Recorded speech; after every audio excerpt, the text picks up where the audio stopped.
আসসালামু আলাইকুম, welcome back to my channel. আজকের এপিসোডে আমি আপনাদের জন্য নিয়ে এসেছি কলমি শাক ভাজি। এই ভাজিটা অনেকভাবে করা যায়, তবে আমি খুব সহজ উপায় আপনাদেরকে একটু দেখাবো। তার আগে আমার চ্যানেলটা প্লিজ সাবস্ক্রাইব করুন।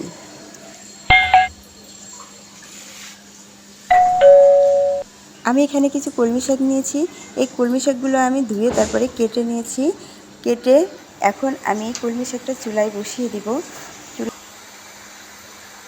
মরিচ, পেঁয়াজ, রসুন আর পরিমাণ মতো লবণ দিয়ে আমি এটাকে চুলায় বসিয়ে দিব। মরিচ, পেঁয়াজ এবং লবণ দিয়ে আমি চুলায় বসিয়ে দিয়েছি। এখন এটা আমি ঢেকে দিব যতক্ষণ পর্যন্ত না এটার পানি শুকায় এবং সুন্দর মতো সিদ্ধ না হয়, ততক্ষণ আমি এটাকে ঢেকে রাখবো।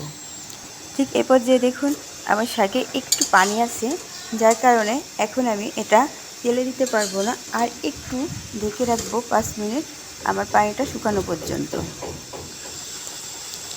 এই পর্যায়ে দেখুন আমার পানিটা একদম শুকিয়ে গেছে। এখন আমি ভাজিটা তেলে দেব। তেলে দেওয়ার জন্য আমি আলাদা কড়াই নিয়ে নিয়েছি, আর কড়াইয়ে পরিমাণ মতো তেল দিয়েছি। আর শাকে একটু বেশি তেল দিবেন, বেশি তেল না হলে শাক কিন্তু মজা লাগে না। তো আমি এই তেলে এখন রসুন আর পেঁয়াজ দিয়ে দিব। একদম লাল হওয়া পর্যন্ত আমি এটাকে ভেজে নেব। তারপরে আমি শাকের ভিতরে এটা ঢেলে দেব। এই যে দেখুন, ঠিক এই পর্যায়ে আমি এখন শাকের ভিতরে আমার এই পেঁয়াজ রসুন ভাজিটা ঢেলে দেব।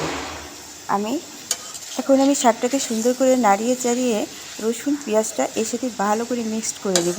আর তেলটা যাতে এর সাথে সুন্দর করে মিক্সড হয়, এই জন্য ভাজিটা ভালো করে নাড়তে হবে। দেখুন এই পর্যায়ে আমার ভাজিটা হয়ে গেছে।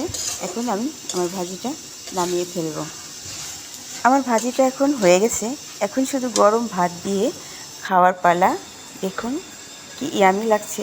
এখন গরম ভাত দিয়ে শাক ভাজিটা কী না মজা লাগে। আমার রেসিপিটা যদি এতটুকু ভালো লেগে থাকে তাহলে প্লিজ আমার চ্যানেলটা অবশ্যই সাবস্ক্রাইব করতে ভুলবেন না। আর অবশ্যই সবাই অনেক বেশি ভালো থাকবেন। আল্লাহ হাফেজ। আসসালামু আলাইকুম।